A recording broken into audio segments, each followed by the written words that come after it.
2 লক্ষাধিক লোক সমবেত হ'ব আৰু ইতিমধ্যে ইয়াৰ নেতৃত্ব যিসকল নেতৃত্ব আছে নেতৃত্ব ইতিমধ্যে প্ৰকাশ কৰিছে যে 2 লক্ষাধিক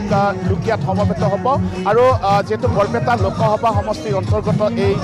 নলবাৰী পৰে নলবাৰী জিলাখনত 3টাকৈ সমষ্টি বৰপেটা লোকসভা সমষ্টিৰ অন্তৰ্গত হয় তাৰ লগে লগে দৰং ওদালগুৰি কোকৰাঝাৰ আৰু গুৱাহাটী লোকসভা সমষ্টিৰো কিছু লোক ইয়ালৈ আহিব দেখিবলৈ পাইছে ইতিমধ্যে ইয়াত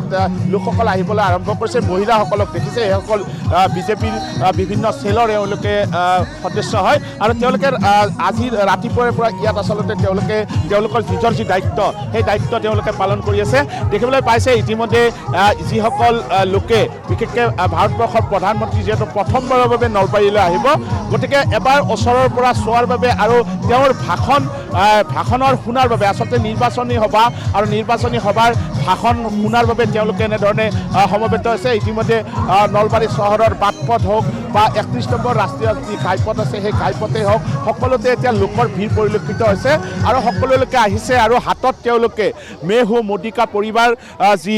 প্লে কাৰ্ড সেই প্লে কাৰ্ড তেওঁলোকে ইয়াত লৈছে দেখিবলৈ পাইছে বিভিন্ন স্থানৰ পৰা লোকসকল আহিছে আৰু সকলো লোকে আহি এনেদৰে তেওঁলোকৰ আসনসমূহ ইতিমধ্যে গ্ৰহণ কৰিছে সভালৈ এতিয়া সময় আছে কাৰণ দিনৰ প্ৰায় 10:30 বজাত এই নিৰ্বাচনী সভাখন আৰম্ভ হ'ব আৰু এই নিৰ্বাচনী সভাত আপুনি ইতিমধ্যে উল্লেখ কৰিছে যে অসমৰ মুখ্যমন্ত্ৰী ডক্টৰ হিমন্ত বিশ্ব শৰ্মা আৰু বৰপেটা লোকসভাৰ প্ৰাৰ্থী ফণীভূষণ চৌধুৰী তেওঁলোকেও ইয়াত অংশগ্ৰহণ কৰিব আৰু এবাৰ যদি বিনোদে দেখুৱায় এইখনে হ'ল প্ৰধানমন্ত্ৰী নৰেন্দ্ৰ মোদী ডাঙৰীয়াই যি নিৰ্বাচনী সভাত অংশগ্ৰহণ কৰিব তাৰ মূল মঞ্চ এই মঞ্চখনৰ পৰাই অসমবাসীক লগতে উত্তৰ পূৰ্বাঞ্চলৰ যিসকল লোক আছে যিসকল ভোটাৰ আছে সকলো ভোটাৰলৈ লক্ষ্য কৰি তেওঁ ইয়াৰ পৰাই ভাষণ ৰাখিব এই সভাখন যথেষ্ট গুৰুত্বপূৰ্ণ হৈ পৰিছে কাৰণ মই উল্লেখ কৰিছোঁ যে অসমৰে নহয় অকল অসমকে ধৰি ইয়াৰ সীমাত থকা বিভিন্ন যিসমূহ ৰাজ্য আছে সেই ৰাজ্যসমূহৰ বাবেও নিৰ্বাচনী ভাষণ ইয়াত তেওঁ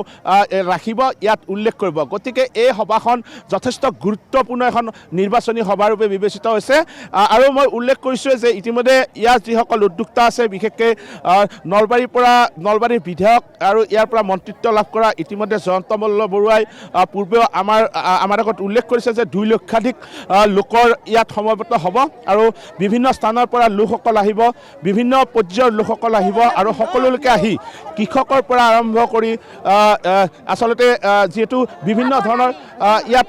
আছে লোকসকল আছে বিভিন্ন পৰ্যায়ৰ লোকসকল আছে সকলোলৈকে ইয়ালৈ আহিব আৰু বিশেষকৈ প্ৰধানমন্ত্ৰী নৰেন্দ্ৰ মোদী ডাঙৰীয়াৰ যি সভা এই সভাখনত তেওঁলোকে অংশগ্ৰহণ কৰিব আৰু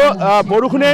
কিছু যদিও বিধি পথালি দিছিল কিন্তু এতিয়া ইতিমধ্যে ৰ'দ ওলাইছে গতিকে এতিয়া আৰু কোনো বৰষুণৰ সম্ভাৱনা নাই নিশাৰ ভাগত বৰষুণ হৈছিল গতিকে কিছু ইয়াত বতৰে বিধি পথালি দিছে কিন্তু ইতিমধ্যে ইয়াৰ যিসকল উদ্যোক্তা আছে বা ইয়াৰ যিসকল কৰ্মকৰ্তা আছে এই সভাখন অনুষ্ঠিত কৰাত তেওঁলোকে ইতিমধ্যে কষ্ট কৰিছে আৰু সভাৰ বাবে তেওঁলোকে উপযোগী কৰি তোলা পৰিলক্ষিত হৈছে আমি গোটেই দেখুৱাইছোঁ আমি পোনপটীয়াভাৱে সমগ্ৰ পৰিৱেশ দেখুৱাবলৈ চেষ্টা কৰিছোঁ এয়া হ'ল যি বৰকুৰা নলবাৰীৰ বৰকুৰাৰ যিখন কৃষিভূমি সেই কৃষিভূমিত তেওঁলোকে ইয়াত প্ৰায় 500ৰো অধিক বিঘা ভূমি তেওঁলোকে ইয়াত আচলতে এই সভাখন অনুষ্ঠিত কৰিছে 500 বিঘাৰো অধিক ভূমিত এক সুন্দৰ পৰিৱেশ আৰু এই পৰিৱেশত ইতিমধ্যে ইয়াৰ লোকসকল যিসকল লোকে এই সভাত অংশগ্ৰহণ কৰে সেই লোকসকল ইতিমধ্যে আহিবলৈ আৰম্ভ কৰিছে বিভিন্ন প্ৰান্তৰ পৰা দেখিবলৈ পাইছে ইতিমধ্যে সোঁত বৈছে প্ৰধানমন্ত্ৰী নৰেন্দ্ৰ মোদীৰ সভালৈ আৰু বিশেষকৈ মই উল্লেখ কৰিছোঁ নিৰ্বাচনৰ প্ৰাক মুহূৰ্তত মুখ্যমন্ত্ৰী থাকিব এইখন সভাতে গতিকে অসমৰ বাবে এই সভাখন ৰাজ্যখনৰ বাবে এই সভাখন যথেষ্ট গুৰুত্বপূৰ্ণ এই নিৰ্বাচনী সভাখন বা যিহেতু ইতিমধ্যে বিজেপিয়ে ইস্তাহাৰো প্ৰকাশ কৰিছে গতিকে সকলো কথা প্ৰধানমন্ত্ৰী নৰেন্দ্ৰ মোদী ডাঙৰীয়াই আজি ইয়াত বুজাই দিব সকলোকে আৰু পোনপটীয়াভাৱে আমি এই গোটেই পৰিৱেশ দেখুৱাই আছোঁ দেখিবলৈ পাইছে যিহেতু এই বৰপেটা লোকসভা সমষ্টিত মিত্ৰজোঁটৰ প্ৰাৰ্থী ফণীভূষণ চৌধুৰী অগপৰ ফণীভূষণ চৌধুৰীয়ে প্ৰতিদ্বন্দ্বিতা কৰিছে তেওঁৰ হৈ নিৰ্বাচনী প্ৰচাৰ চলাবলৈ মূলতঃ তেওঁৰ হৈ নিৰ্বাচনী প্ৰচাৰ চলাবলৈ প্ৰধানমন্ত্ৰী ডাঙৰীয়া ইয়ালৈ আহিব আৰু আপুনি যদি এইফালে প্ৰত্যক্ষ কৰে বিনোদে দেখুৱাব এই যিসমূহ বেৰ দেখিবলৈ পাইছে ইয়াত কিছু ফটো সন্নিৱিষ্ট কৰা হৈছে আৰু এই ফটোসমূহত প্ৰধানমন্ত্ৰী আৰু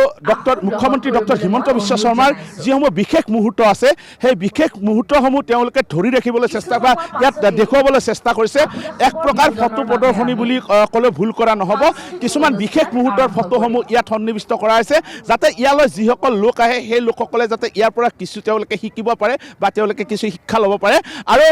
গোটেই ইতিমধ্যে মই কৈছোঁৱে গোটেই এই পথাৰখন আচলতে সুন্দৰভাৱে বিজেপিৰ পতাকা অগপৰ পতাকা UPPLৰ পতাকা সকলোৰে পতাকা ইয়াত আদি দিয়া হৈছে আপোনাক ধন্যবাদ জনাইছোঁ পৰৱৰ্তী সময়ত আমি পুনৰ আপোনাৰ সৈতে সংযুক্ত হ'ম